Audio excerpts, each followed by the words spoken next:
Yo, what's up, guys? Solid comeback win today for Milan, defeating Fiorentina 2-1 today, guys. Now, guys, how are we feeling about this performance today? The return of Stefano Pioli with Fiorentina. Now, I think we could all agree, guys, that it wasn't a very good first half by Milan. No, Milan looked really sloppy, of course, not making the good passes, of course, getting the ball intercepted a lot. Now, obviously, Milan have had some key injuries in international break. Of course, I'm going to get into that a little bit later on. So no Pulisic today. Of course, no Rabiot, no Estupian. We obviously have to see Athakami play on the right wing back side. We saw Bartasagi playing. Salamaker's behind layout. And it just didn't look good for that first half. I think we'd all agree, guys. Rafa should not be playing as a lone striker. He does not thrive in that position at all. You could see it in the first half. Rafa did absolutely nothing in that first half. And I don't blame him. Fiorentina were targeting him, making sure that he didn't get through them, behind them on a chip through ball or something. It was a very frustrating first half. Now, Milan had a few chances. Pavlovic had a great chance in front of the net.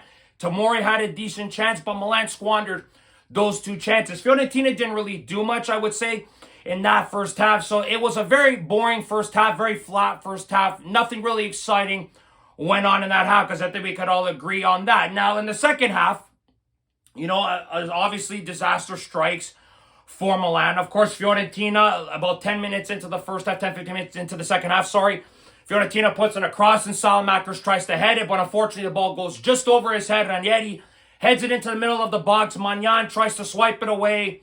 Unfortunately, hits Gabbia. Gosens puts in the rebound and makes it 1-0 Fiorentina. I'm just thinking to myself, of course, it was just too good to be true, obviously, with Napoli dropping points, Juve dropping points, Roma dropping points, even though Inter won. I'm thinking to myself, it's just going to be one of those games where Fiorentina were able to squeak out a win for Milan's former manager Pioli playing for the coach. But luckily enough, Max Allegri, who's done a hell of a job to start the year, makes a great substitution. Of course, one of the only substitutions that he can make in this game, because Milan's defense or Milan's substitutions were so thin, of course. Now, he brings in Santi Jimenez, takes off Athakame, brings in puts in Alexis Salamakers on the right side there, and that's where I think we can all agree, guys, the game changed. Of course, Leao was able to be more free. He didn't have to worry about being inside the box, and we all saw what Rafa did when he had that little bit of freedom in the second half. Pavlovic gives him a ball.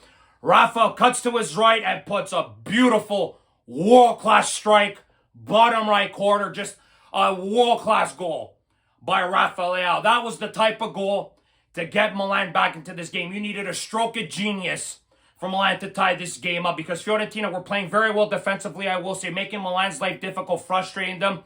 And Rafa found a way to put the team on his back, getting that goal to tie it up 1-1. And Milan started dictating play, dominating possession, of course. Fiorentina were sitting back, so it was making their life very difficult. And then after what we saw Santi Jimenez done, I thought he had a really solid game today. Santi Jimenez drawing the foul with Parisi, grabbing his face/shoulder, drawing the penalty, of course, going to VAR to check.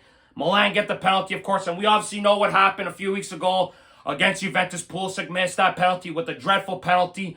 Allegri gives Leao the penalty taker duties, and Rafa takes a great strong strike to the bottom left corner to give Milan the 2-1 lead. And great job by Mattia Gabbia to keep Rafa's shirt on, from not letting him pull it off to getting a yellow card. That's leadership right there. Rafa did a hell of a job putting his team on his back, helping Milan get on to going to get the 3 points, guys. And Milan are now back on top of the table with 16 points. It was a beautiful comeback win. Now, it had its moments of frustration, of course, but Milan found a way to win. And that's something we would have not seen last year, guys. They probably would have ended up losing this game last year, but Milan found a way to win. And that is the most important thing. I think we can all agree on that, guys. Now, some good performances again today. Leao, man of the match, of course. Santi Jimenez, great job by him. He was snake bitten in this game today. He had that great chance in front of the net. But unfortunately, David De Gea made that world-class save on Jimenez. But Santi deserved the goal in that game. Really good job by him, working hard, getting in the box, making Leao free. That was the difference in the game, if you guys ask me, like I mentioned before. So really good job by Santi. Modric, this guy's incredible. 40 years old, running all over the field, winning tackles, intercepting balls. Another great performance by Luka Modric. I like Ricci's performance. Okay, a couple misplaced passes by him, but Ricci always finds the open man. I like his ball movement. His possession is always solid. So Samuel Ricci, decent performance by him today, guys. Fofana drives me nuts sometimes with those shots, horrible shots he takes from outside the box. Nowhere near the net, of course, but an okay performance by Fofana, I will say, guys. Tomori drove me nuts a bit. The guy had like 4 misplaced passes for interceptions. He frustrated me, but Milan's defense was decent today, guys. Even though they gave up that goal, I still think it was a good performance today. Coney DeWinter, who came into the game late, guys. Really good cameo by Coney DeWinter. He did a really good job on the right side of the defense. Really good job by him to defend there, guys. So, solid performance by Milan today, guys. Bartasaghi as well. I like this kid a lot, guys. He puts in some dangerous crosses. He put one really low-driven cross in that nobody was in the box for. Those are dangerous crosses. So, hopefully, Bartasaghi continues to play this way. His confidence is clearly mounting, of course. But, man, oh, man, I like this kid's performances so far, to say the least, guys. So, good performance by Milan. Not a great performance, of course. But, listen, it's the early days of the Serie season, guys. Milan get 3 points. Like I mentioned before, everybody dropped points this week except for Inter. It was a perfect weekend for Milan, guys, to get back on top of the table after dropping 2 points to Juventus a few weeks ago. Now, I need to get into something a little bit more about international play, of course. Now, obviously, I mentioned Pulisic and Rabiot. Estupiñán didn't play in this game today, of course, due to injury. Obviously, Salamakers, luckily enough, was able to recover. But I'm telling you, man, there are 2 managers that I'm extremely pissed off with right now. Mauricio Pochettino and Didier Deschamps.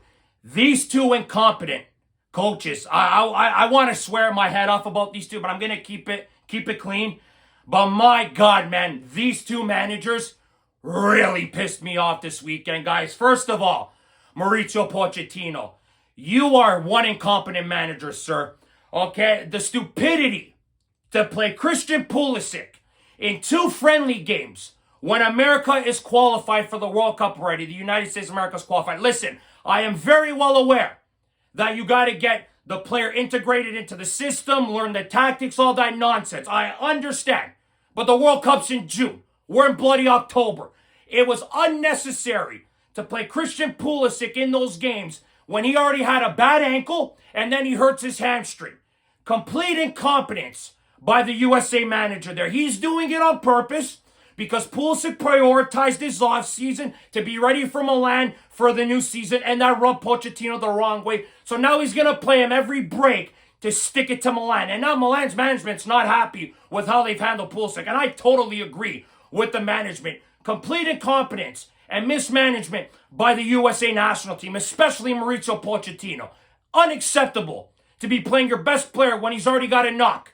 Really hurting Milan. I know he doesn't care about Milan, but he even hurts Pulisic himself. He's the leader of the team. And you go and risk him like that?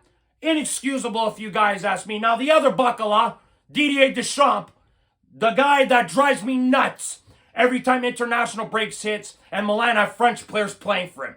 Okay, this guy here, playing Adrien Rabiot another 30 minutes when he had discomfort in his calf at halftime. There's a video on it on France's national team page. You can see Rabiot grimacing when he's sitting at his locker room, okay, and at his stall in the locker room, okay? Absolutely inexcusable by Deschamps. He's a former Juve player. He will always try to screw Milan over. He did it a few years ago playing Theo Hernandez, 2 90-minute games when Milan had to play Juve after an international break. These guys have their own agendas. I know they don't care about club football, but it's an absolute joke if you guys ask me. Absolute mismanagement by both players, hurting Milan, missing 2 of their best players for the next 3 weeks plus when we got massive games coming up in Serie A.